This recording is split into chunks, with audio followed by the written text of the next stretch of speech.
விவசாய பெருமக்களுக்கு வணக்கம். நம்ம குழந்தைகளை நல்ல எதிர்பார்ப்புகளோடு வளர்க்குறோம்.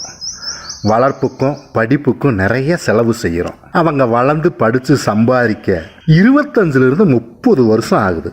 ஆனால் நம்ம வளர்க்குற கலப்பின கிடேரி கண்ணுக்குட்டியை 2லிருந்து 2.5 வருஷத்தில் நல்லா பசுமாடாக மாறி நமக்கு வருமானம் கொடுக்க ஆரம்பிச்சிருது. சரிங்க, இப்போ நாம் கன்று வளர்ப்பின் முக்கியத்துவம் பற்றி கேட்கலாம்.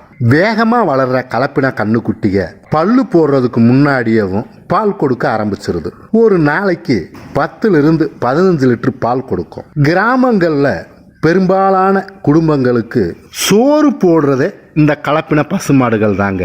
கையுக்கும் வாயுக்குமா வாழ்கிற ஏழை விவசாயிங்க பால் மாடுகளை வளர்த்து நிமிர ஆரம்பிச்சிட்டாங்க.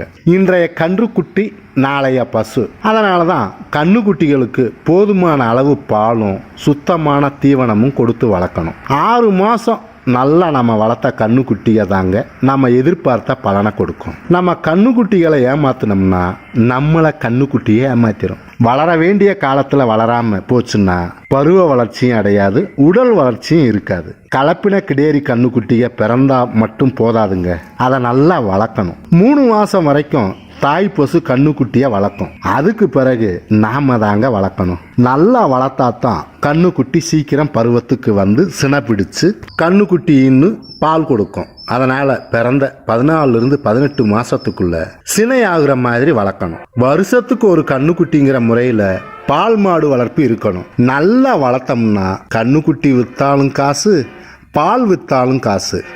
அதனால் நம்ம கண்ணுக்குட்டி வளர்ப்பில் கொஞ்சம் அக்கறையோடு செயல்பட்டோம்னா பால் உற்பத்தி தொழிலுக்கு நாம் வளர்க்குற கிடேரி கண்ணுக்குட்டி தாங்க அஸ்திவாரம். இதை உணர்ந்து ஒவ்வொரு விவசாயிகளும் கன்று பராமரிப்பை கடைபிடிக்கணும். நன்றி, வணக்கம்.